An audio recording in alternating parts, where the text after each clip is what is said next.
செம்ம டேஸ்டியான மலபார் ஸ்டைல் காரப்பொடி மீன் குழம்பு எப்படி செய்கிறதுன்னு பார்க்கலாமா? ஃபர்ஸ்ட் ஒரு கடாய் வச்சு எண்ணெய் ஊற்றிக்கோங்க. நான் தேங்காய் தான் யூஸ் பண்ணியிருக்கேன். இந்த டிஷ் ஃபுல்லாமே தேங்காய் யூஸ் பண்ணி தான் பண்ண போகிறோம். இப்போ எண்ணெய் கொதிச்சோன்னா அதில் வெந்தயம், இஞ்சி, பூண்டு ஆட் பண்ணிட்டு மிக்ஸ் பண்ணிக்கோங்க. லோ ஃப்ளேம்லேயே வச்சு மிக்ஸ் பண்ணிக்கோங்க, இல்லைனா வெந்தயம் கரிஞ்சிடும். வெந்தயம் கரிஞ்சிட்டா ரொம்ப கசப்பு தன்மை வந்துடும். அதனால லோ ஃப்ளேம்லேயே வச்சுக்கோங்க. கொஞ்சம் கோல்டன் ப்ரௌன் ஆகிற வரைக்கும் வறுத்துட்டு நம்ம அடுத்த ஐட்டம்ஸ்லாம் ஆட் பண்ணிக்கலாம்.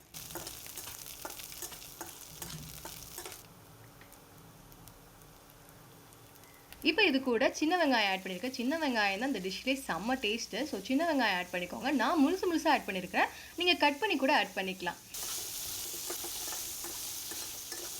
இப்போ காரத்துக்கு ஏற்ற மாதிரி நான் 3 பச்சை மிளகாய் ஆட் பண்ணியிருக்கிறேன். அது கூட கொஞ்சம் ஃப்ளேவருக்கு கருவேப்பிலை ஆட் பண்ணிட்டு நம்ம மிக்ஸ் பண்ணி விட்டுக்கலாம். வெங்காயம் நல்லா கிளாஸியாக மாறணும், அது வரைக்கும் நம்ம இதை மிக்ஸ் பண்ணிக்கலாம். இப்போது இது கூட தக்காளி ஒரு பாதி தக்காளி எடுத்துருக்கிறேன். பாதி தக்காளி ஆட் பண்ணிட்டு நல்லா வறுத்துக்கோங்க. இப்போ பார்த்தீங்கன்னா வெங்காயம் நல்லாவே கலர் மாறிடுச்சு. இப்போ இதுக்கு தேவையான மசாலா ஆட் பண்ணிக்கலாம். மசாலா ரொம்ப பெருசுலாம் இல்லைங்க. மஞ்சள் பொடி, வத்தப்பொடி, அவ்வளோதான். ஒரு ஸ்பூன் ஆட் பண்ணிட்டு நல்லா மிக்ஸ் பண்ணிக்கோங்க. மசாலா பச்சை வடை போகிற அளவுக்கு மிக்ஸ் பண்ணிக்கோங்க.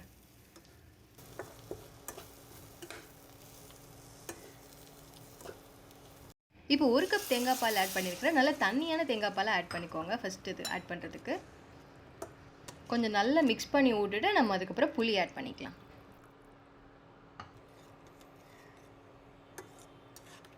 நல்ல கொதி வந்ததுக்கப்புறம் 1 டேபிள் ஸ்பூன் உப்பு ஆட் பண்ணிட்டு நம்ம மீனை ஃபுல்லாக ஆட் பண்ணிக்கலாம். குழம்பு கொதிச்சதுக்கப்புறம் நம்ம மீன் ஆட் பண்ணிக்கலாம். இல்லைனா மீன் போட்டுட்டு நம்ம கொதிக்க விட்டோம்னா மீன் பொடிஞ்சிரும்.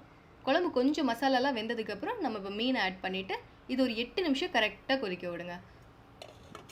இப்போ பார்த்தாலே தெரியுது, நான் 8 நிமிஷம் கரெக்டாக கொதிக்க விட்டுருக்கேன். செம்மையாக கொதிச்சிருச்சு மீனை. இப்போ இன்னும் 1 கப் கட்டியான தேங்காய் பால் ஆட் பண்ணியிருக்கிறேன்.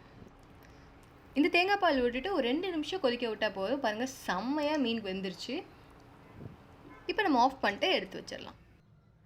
இப்போ இதுக்கு ஒரு தாலி சாமான் ஏறலாம். ஃபஸ்ட்டு ஒரு பேன் வச்சுட்டு எண்ணெய் ஊற்றிக்கோங்க. இதில் வெங்காயம் ஃபஸ்ட்டு ஆட் பண்ணிட்டு லைட்டாக வறுத்துக்கோங்க. அது கூட கொஞ்சம் ஃப்ளேவருக்கு கருவேப்பிலை கொஞ்சம் கூட ஆட் பண்ணிக்கலாம். கருவேப்பிலை ஆப்ஷனல், வேணால் ஆட் பண்ணிக்கோங்க, இல்லைனா விட்டுருங்க.